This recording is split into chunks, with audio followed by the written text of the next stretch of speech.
are fed through the media, a daily diet of sex and violence and social dysfunction and unrealizable fantasies. So she's going to fight that. That's what she said at that college graduation years ago.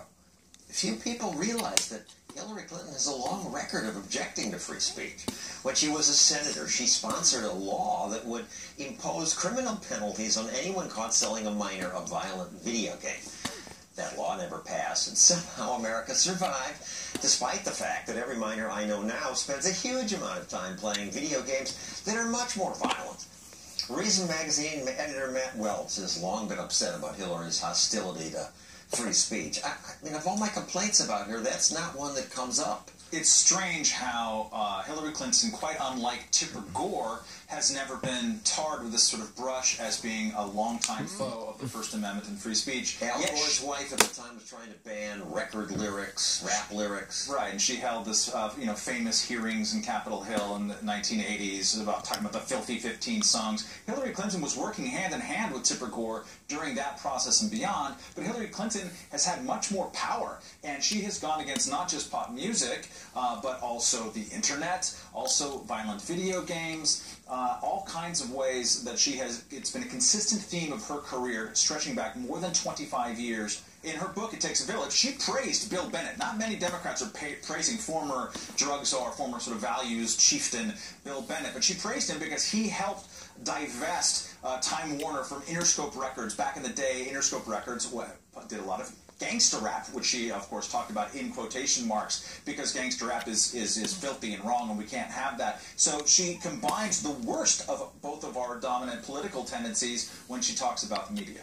She supported this Telecommunications Act, which would have jailed people for pornography. Yes, 2 years. People could have gone to jail. If you are a parent of a kid, and that kid happens to access pornography and be a teenager, you go to jail, according to the Communications Decency Act. That was struck down, as were a bunch, by the Supreme Court. It astonishes me that we had, when I was growing up, these big campaigns against both sex and violent video games, and now they're everywhere, because with the internet you can't stop it. The social consequences are zero. Rape is down, violence is down. And people just move on to the next thing. Nobody points out, all you people who wanted to ban things were wrong. Yes, and not only that, they were wrong about the evidence. She kept saying, as First Lady, and in her books and in her speeches, that the evidence is in, we know that the kids are becoming more violent. You know, she called them as like programmable little VCRs. You know, they just absorb the content and then they go around and then they commit acts of violence or they do terrible things. This is wrong, actually.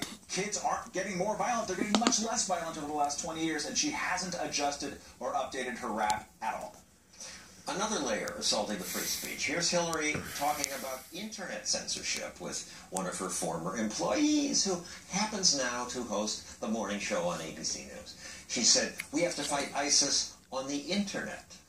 We're going to need help from Facebook and from YouTube and from Twitter. They're going to have to help us take down these announcements and these appeals as quickly as they get up. So Facebook is going to police the internet and take down anything that might be an ISIS appeal? You bet, says Hillary. We have to deny them online space, and this is complicated. You're going to hear all of the usual complaints, you know, freedom of speech, etc. Freedom of speech, etc. Like it's this icky thing.